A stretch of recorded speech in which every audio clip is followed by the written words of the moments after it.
What's up, everyone? Ollie American here, and today we're diving into the entire history of Canada explained in 10 minutes. To be totally honest, most Americans, including myself, don't know much about Canadian history. We're usually so focused on learning our own history that we kind of overlook our neighbors to the north. One of the very first videos I made on this channel was actually about learning Canada's history in just 5 minutes. But that was a long time ago. It wasn't super detailed, and I'll admit I've probably forgotten most of what I learned. So today, I'm checking out a more in-depth video to refresh my memory and actually understand Canadian history a bit better. Let's get into it.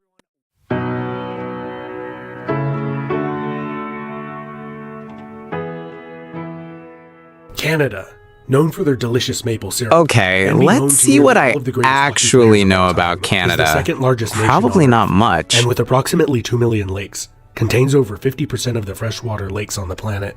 For many thousands of years, this region was populated with many indigenous tribes of hardy people, capable of overcoming the severe and lengthy winters, thriving and developing unique cultures. The first non-native people to settle in Canada and the New World in general. Wait, that we I know did of not were know the that. Vikings. Why did They nobody built a teach us settlement this in in school? Newfoundland around 1000 AD.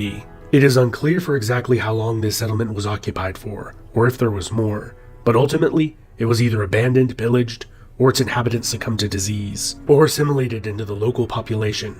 But theories abound. Nearly 500 years later, in 1497, Shout out to all the Canadians Charles watching. Explorer, Tell me if this is Giovanni Capelli, accurate. was the first European to explore North America's coast, claiming it for the English crown.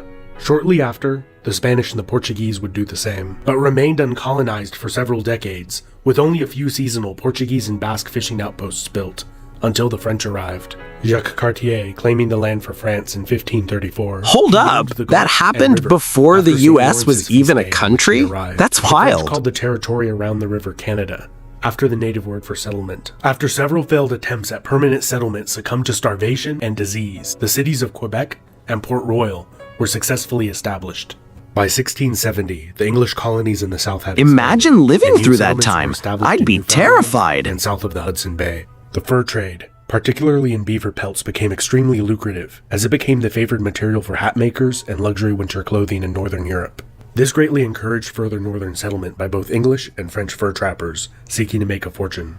Oh, The French and wow. the English This did is not way peacefully more coexist, complicated than I with the French expected. temporarily taking much of the territory around the Hudson Bay during the lengthy period known as the Beaver Wars. Not only the Europeans became wealthy and influential from the trade in beaver pelts. The Iroquois Confederation of 6 powerful tribes, armed with European firearms, initially allied with Dutch merchants, and then the English, to aggressively attack the French and most other Indian tribes in the region to obtain more furs.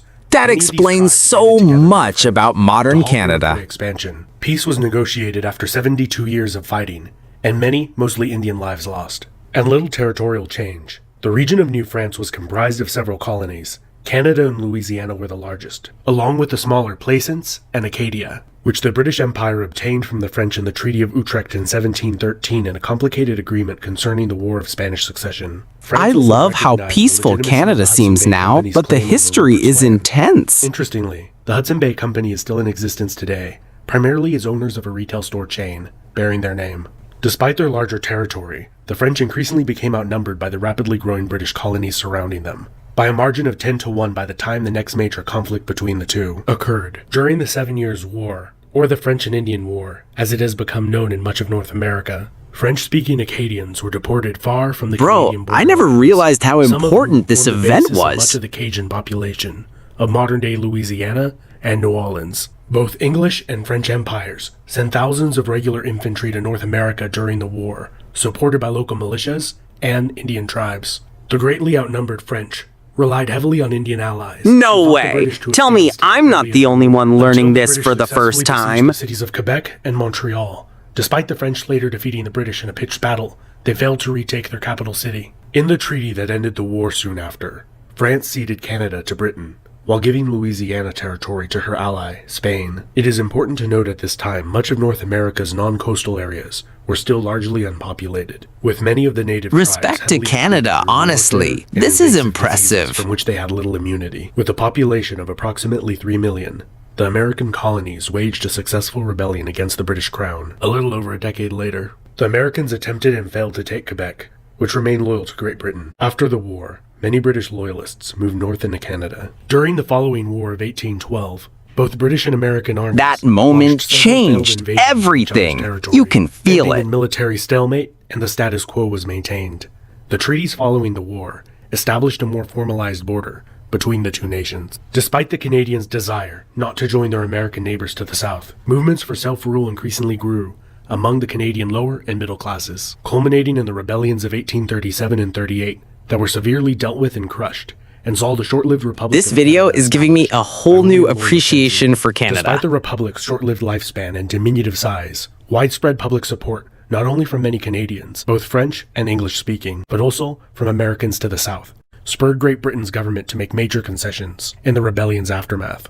The Act of Union in 1840 united Upper and Lower Canada into the new province of Canada, and the granting of responsible government soon after allowed for a far greater degree of self-rule to be exercised by the elected representatives of the people. In 1846, the disputed Oregon This video Territory is giving was me a peaceably whole divided new between Great appreciation Britain for and the Canada. United States, pretty much by drawing a straight line and giving Vancouver Island to Canada. Throughout the 19th century, a massive boom in the logging industry fueled large waves of immigration to Canada, gradually replacing the fur trade as Canada's most lucrative industry. In 1867, the British North America Act, or more commonly called the Constitution Act today, established Canada as a self-governing democracy, with Ottawa as its capital city. To the west, the Hudson's Bay Company negotiated the sale of Okay, Rupert's Land this part to the is newly kind of formed crazy. Canadian government. What was The going Métis on people back of then? Mixed European, primarily French, and Indian ancestry were the largest population of the Winnipeg area of what is now Manitoba. Fearing the land they had held for generations would be seized by newcomers from the east, they rose in rebellion, creating a provisional government. And after a tense standoff, an eventual occupation by federal troops, many of their demands were met, respecting their rights. The leader of the rebellion, Louis Riel, would lead another larger but less successful rebellion 15 years later that ended with his trial and execution. Louis Riel became a martyr, or villain to many Canadians, his death increasing the tensions between Indian Métis, English, and French groups in society. Because of the key role the partially completed Transcontinental Railway played in the suppression of the rebellion, political support for completing it soared among English-speaking Canadians, and the All right, that was a lot. I actually learned something today. The 1890s saw the Klondike Gold Rush, in which over 100,000 prospectors set out to the remote Yukon region in hopes of striking it rich. Some did, but most didn't. After several decades of stagnant population growth, largely due to emigration to the United States, Canada's population sharply increased due to a good economy and high foreign immigration throughout the early 20th century. During the First World War, That explains so still independent of much the about United modern Kingdom, Canada. sent 620,000 troops to fight in Europe. 67,000 would die, while another 173,000 would be wounded. The staggering casualty rate grieved and shocked the nation. The war had a strong impact on Canadian nationalism. Shout and out desire to all the self-govern Canadians its own watching. national Tell me if affairs, this is which they accurate. obtained when the British Parliament passed the Statute of Westminster in 1931, which acknowledged Canada's co-equal status with the United Kingdom. Between the world wars, Canada was hit particularly hard during the Great Depression of the early 1930s, with unemployment rates reaching 25%, and many men living in unemployment relief camps. During the Second World War, over 1.1 million Oh, Canadians wow. served This is in that way brutal more conflict, complicated than I and left nearly expected. 100,000 of them dead or wounded. In 1949, Newfoundland became the last Canadian province to incorporate. In 1965, Canada adopted its current flag. Here's a selection of some of the other national flags that were proposed. Let me know in the comments of which one do you think looks best. In 1982, the Canada Act passed the Parliament of the United Kingdom and was ratified by the Queen, granting Canada the right to create their own constitution, which they promptly did. Still recognizing the constitutional monarchy in a mostly ceremonial rule, the new constitution abolished the British Parliament's remnants of influence over Wait, Canada. I did not Canada know is that. a nation Why of did 36 nobody million teach us this in where school? over 20% speak French as a first language, and has the 10th largest economy in the world. The province of Quebec has maintained a strong French influence over the centuries, and has on 2 occasions voted in referendums to decide whether Quebec should proclaim national sovereignty and become an independent country. In 1995, it very nearly did not pass, with secession still being an issue till this day. This has been Epimetheus. Let me know what you think down in the comments. What Canadian province is your favorite to visit or live in? Don't forget to like, subscribe, and hit the bell icon to get notifications every time I make a new video. And big thanks to my supporters over on Patreon. They help me keep making content like this. Thank you so much for watching till the end of the video. Yeah, I'm so glad I took some time to do this. Ton of stuff I either didn't remember or didn't know. Canada's fascinating history and a lot of stuff that has to do with the United States that I, embarrassingly didn't remember. So that was good as well for me as an American to know. So Canada's got a cool, interesting history. This was a ton of fun to learn about. So anyway, if you enjoyed this as well, feel free to give this video a like or leave a comment with your thoughts on Canadian history. And if you're interested in more videos like this, me reacting to Canada and learning about Canadian culture, feel free to subscribe for more. And until then, thanks for watching and see you next time.